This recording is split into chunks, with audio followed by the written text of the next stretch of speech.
talked about the Constitution and this country being founded on it. My problem is when I start talking about it, I get very upset. So forgive me, this will pass. There has been perpetrated upon us the most heinous crime against humanity, and it goes so far back that you can't blame any of the administration because they are not a government. They are the United States Corporation. The U.S. government incorporated as a for-profit commercial enterprise in the Legislative Act of February 21st, 1871, 41st Congress, Session 3, Chapter 62, page 419, and chartered a federal company entitled United States, i.e. United States, aka U.S. Incorporated, a commercial agency originally designated as Washington, D.C., in accordance with the so-called 14th Amendment, which the records indicate was never ratified. The United States government is a foreign corporation with respect to the state. 19 Corpus Juris Secundum 541, location of United States. The United States is located in the District of Columbia. Secretary of the Treasury of Puerto Rico was appointed receiver over the bankrupt United States in the Reorganization Plan number 26 in 1950.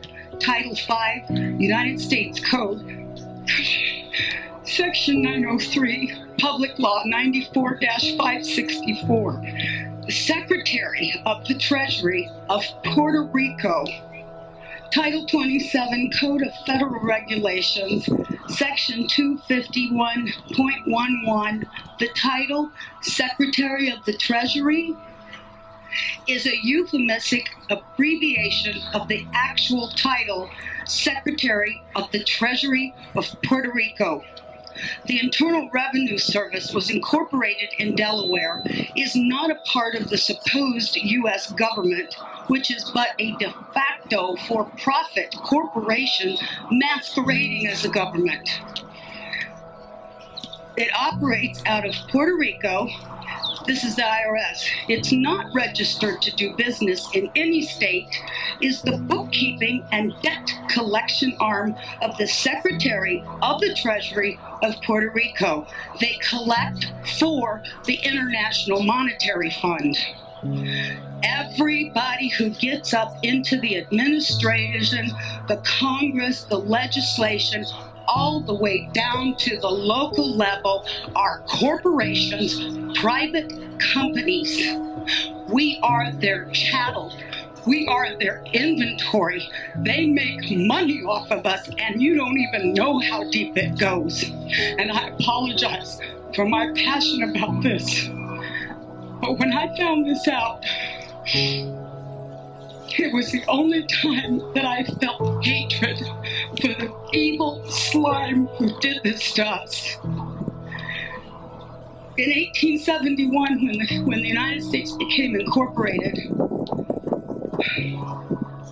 they attached our birth certificates to a CUSIP number on the stock exchange, which equals slave trade, and it's done every time a baby is born.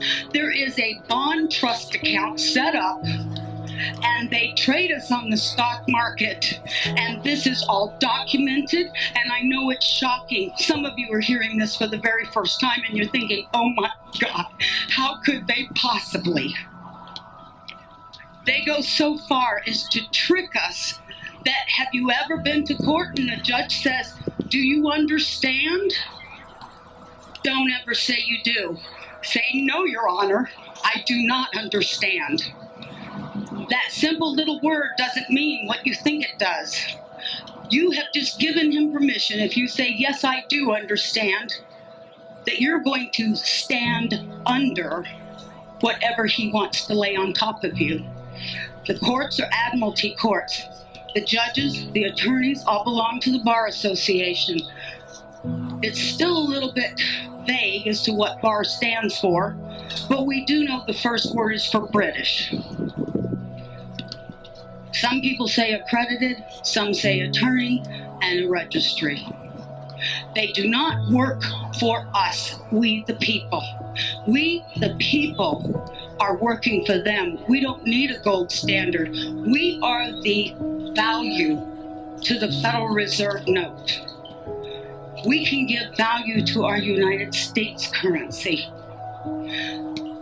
The Constitution that they're teaching today, as wonderful it is to learn about a big portion of it, it's not the correct Constitution.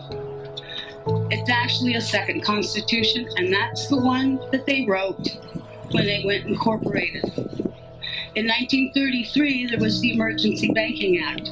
You've got the War Powers Act, Trading with Enemies Act, and every year, the United States Corporation, masquerading as our supposed government, which is no more than elected officials like a CEO and the stockholders board for AT&T or Microsoft. So you're not voting for a legislation.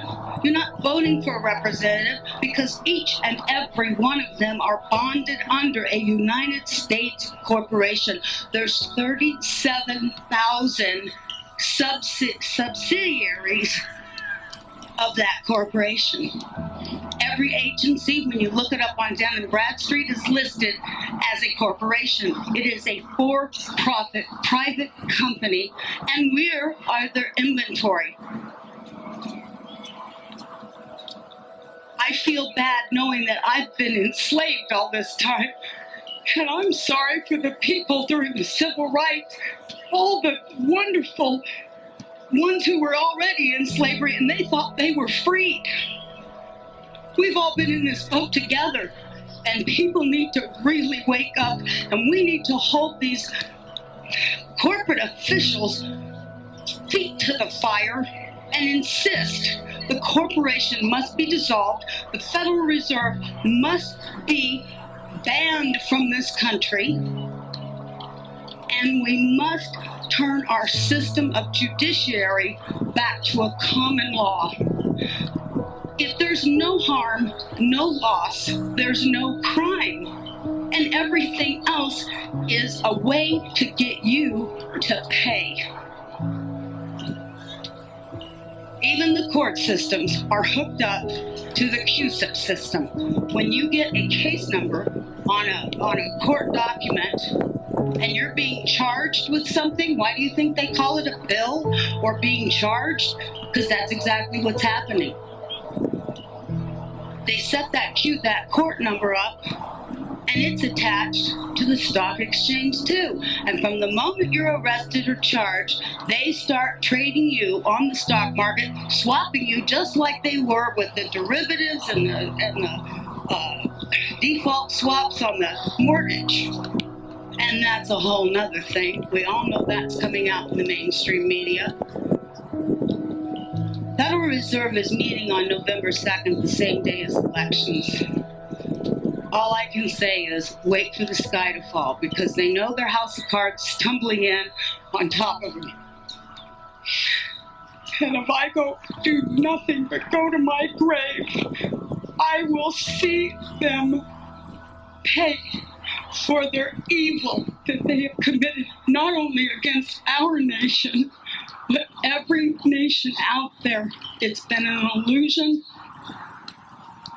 and every person who gets up, even Jan Brewer, Trent Franks, I don't care who they are, they know their position. They know they've been lying to you. Why do you think they have such a disregard for the Constitution? What Constitution? They know that they're doing as they damn well please, because as an employee of a company, can you go tell the boss how to run his company? Do you think he's going to change because of you? And when you add this all up and you think back to, especially lately, it's rolling over so quickly on itself. So when you go to the polls, I'm going to the polls, but I'm writing in the name of Jesus Christ, because there's no one, I will not vote for the lesser of evil, because evil is evil. And I hope that someday we'll all be able to have real elections with a de jure government, a de jure constitution, and a common law of the land. I've got a few extra DVDs of a video called Secret of Oz. It explains the money situation very well.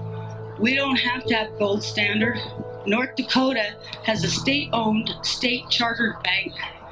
They do not deal with the Federal Reserve. They haven't since 1909. They have a 3.2 unemployment rate right now, and they have a $600,000 surplus, and they're just rolling along like roses. They didn't suffer during the TARP, the bailout, and all of this. They don't have a foreclosure rate. So let's open our eyes and see what one state held their feet to the fire and didn't give in to the Federal Reserve.